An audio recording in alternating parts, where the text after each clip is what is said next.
ইতিহাসের বর্বরতম নৃশংসতম শাসক লেডি ফেরাউন খ্যাত শেখ হাসিনা উৎখাত হলো এবং বাংলাদেশ তার ফ্যাসিবাদ থেকে মুক্ত হলো। ঠিক 5ই আগস্টের একদিন পরে বেগম জিয়াকে হাসপাতালে দেখতে যাওয়ার সুযোগ আমার হলো এবং সেখানে ডক্টর জাহিদ সাহেবের বদান্যতায় দীর্ঘ সময় একান্ত সাক্ষাতে ওনার সঙ্গে কথা বলার সুযোগ হলো। চিন্তা করেন যে মহিলা অশীতিপর বয়সে জীবন মৃত্যুর সন্ধিক্ষণে দাঁড়িয়ে যার দ্বারা এমনভাবে নিগৃহীত হয়েছেন, অপমানিত হয়েছেন, নিজের প্রিয় বাস্তু ভিটা তাকে ছাড়তে হয়েছে এবং জীবন মৃত্যুর মাঝামাঝি দাঁড়িয়ে বছরের পর বছর কারাগারে তাকে নিক্ষিপ্ত থেকে মৃত্যুর প্রহর গুনতে হয়েছে, যার উপর অত্যাচার এবং নির্যাতনের কোনো সীমা ছিল না। সেই বেগম জিয়া যখন জানতে পারে তার সামনেই তো ঘটছিল বাংলাদেশের এই পরিবর্তন, পট পরিবর্তন, শেখ হাসিনার এই পতন, স্বাভাবিকভাবেই তখন তো তার সঙ্গে কথা বললে প্রতিক্রিয়ার মধ্যে শেখ হাসিনার কিছু পর্যালোচনা, শেখ হাসিনার শাসনামলের কিছু জুলুম নির্যাতনের কিছু বিবরণ, তার ক্ষোভ, তার দুঃখ, মর্মবেদনার কিছু গল্প উঠে আসার কথা। আমি বিস্ময়াভিভূত হলাম। তার সঙ্গে প্রায় আধা ঘন্টার মতো আমার কথা হলো। তিনি আধা ঘন্টার মধ্যে একবারও শেখ হাসিনার নাম উচ্চারণ করেননি। তিনি পূর্ণ সময়টায় দুটি কথা বলেছেন। একটা হলো আমার মরহুম বাবা শাইখুল হাদিস সাহেবের সঙ্গে তার রাজনীতির কিছু স্মৃতিচারণ তিনি করলেন এবং আমাকে সেজন্য অভিনন্দন জানালেন। আর দ্বিতীয় আরেকটি কথাই তিনি বারবার বললেন।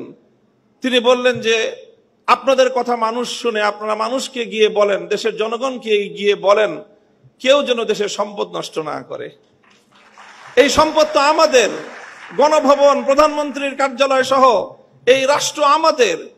মানুষকে শুধু একটা কথা বলেন, যেন কেউ এই রাষ্ট্রের কোনো সম্পদ নষ্ট না করে। আমি অভিভূত হলাম যে এই পরিস্থিতিতে একজন মানুষ, তার কিন্তু নিজের অতীত জীবনের দুঃখ কষ্ট নিয়ে কোনো ইতিহাস তার মনে নেই।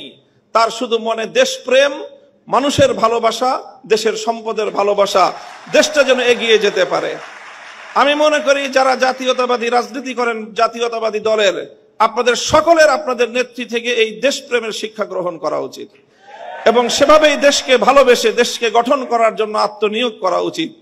এবং আমি ওনার ব্যক্তিগত জীবন এবং তার অর্থনৈতিক স্বাবলম্বিতা সম্পর্কে যে তথ্য আমরা জানি, সেটা আসলেই বিস্মিত হওয়ার মতো যে 3 বার বাংলাদেশের রাষ্ট্রপ্রধান, প্রধানমন্ত্রী থাকা পরেও তার অর্থনৈতিক যে সক্ষমতা, তার যে সাধারণ মাত্রা, সেটা বিস্মিত হওয়ার মতোই।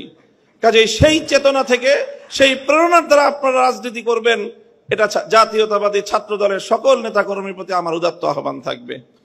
দ্বিতীয় আরেকটি কথা আমি বেগম জিয়ার উদ্ধৃতিতে আজকের এই মঞ্চে আমি উচ্চারণ করতে চাই। দেখেন, দীর্ঘ একটা সময় একসঙ্গে আমরা যুগপৎ রাজনীতি করেছি, জোটবদ্ধ রাজনীতি করেছি, আন্দোলন করেছি, সরকার গঠন করেছি। আমি একটি ঐতিহ্যবাহী রাজনৈতিক, ধর্মীয় রাজনৈতিক পরিবারের সন্তান। আমাদের রাজনীতির মুখ্য উদ্দেশ্য হলো আল্লাহর জমিনে আল্লাহর দ্বীন প্রতিষ্ঠিত করা, আল্লাহর জমিনে খেলাফত ব্যবস্থা কায়েম করা। এটাই হলো আমার রাজনীতির মূল দর্শন। তবে আপনারা যেই রাজনীতি করেন, সেই রাজনীতির সাথে আমাদের রাজনীতির কিছুটা পার্থক্য আছে। সেই পার্থক্যের জায়গাটুকুও বুঝতে হবে এবং সেখান থেকে আপনাদের দায়িত্ব এবং ভূমিকার কথাও আমি বলছি, আমার বক্তব্য দিয়ে নয়, বরং আপনার নেত্রীর উদ্ধৃতি দিয়ে। বেগম জিয়া আমাদেরকে বলেছেন অনেক সময় যে দেখেন হুজুর, আমরা ইসলাম প্রতিষ্ঠার রাজনীতি আমরা করি না, তবে আমাদের পরিষ্কার অবস্থান হলো এই যে আপনারা যদি ইসলাম প্রতিষ্ঠা করবার জন্য দেশে রাজনৈতিকভাবে সামনে অগ্রসর হয়ে যেতে পারেন, আমাদের বিএনপির পক্ষ থেকে সহযোগিতা পাবেন, বিরোধিতা পাবেন না। এই যে আজকে হাবিবুন নবী খান সোহেল ভাই যে কথাটা বললেন, অনেকেই বিএনপি এবং আওয়ামী লীগকে এক পাল্লায় পরিমাপ করে। আমি মনে করি এটা অনেক বড় অবিচার। আওয়ামী লীগও ইসলামিক রাজনৈতিক সংগঠন নয়, বিএনপিও ইসলামিক রাজনৈতিক সংগঠন নয়। তবে এই দুটির মধ্যে ঐতিহাসিক অনেক ব্যবধান রয়েছে। সেই ব্যবধানটার কথা আমি আরেকটা উদ্ধৃতি দিয়ে একটু স্মরণ করিয়ে দিতে চাই। বাংলাদেশ জাতীয়তাবাদী দলের একজন মরহুম নেতা সাবেক মন্ত্রী চৌধুরী কামাল ইবনে ইউসুফ, আপনাদের অনেকের নাম মনে থাকার কথা, তার একটা উদ্ধৃতি, তিনি একদিন এক প্রসঙ্গে বলেছিলেন, একটা কথা বলতে গিয়ে বিএনপির প্রতি তার নিজের যে অধিকার, সে অধিকার সাব্যস্ত করতে গিয়ে বলেছিলেন যে বেটা আমি 200 বছর ধরে বিএনপি করি। কি বলেছেন? 200 বছর ধরে আমরা বিএনপি করি। আপনাদের অনেকের মনে প্রশ্ন জাগতে পারে, বিএনপি তো প্রতিষ্ঠিতই হলো স্বাধীনতার বেশ পরে শহীদ জিয়াউর রহমানের হাত ধরে, আর চৌধুরী কামাল ইবনে ইউসুফের বয়স কত? 60-70 বছর। তো বিএনপিও তো 50 বছর আগে জন্ম নেয় নাই, চৌধুরী কামাল ইবনে ইউসুফের বয়সও 50 বছর নয়। তো ওই বেটা কিভাবে 200 বছর ধরে বিএনপি করে? আপনাকে বিএনপির ঐতিহাসিক রাজনৈতিক ধারাটাকে আপনাদের অবশ্যই ধারণ করতে হবে। চৌধুরী কামাল ইবনে ইউসুফের এই বক্তব্যের মূল কথা ছিল এই, যদি আমরা আমাদের এই জনপদের অতীত রাজনীতির ইতিহাস পর্যালোচনা করি তাহলে সবসময় আমরা এদেশে দুটি ধারা লক্ষ্য করতে পাই।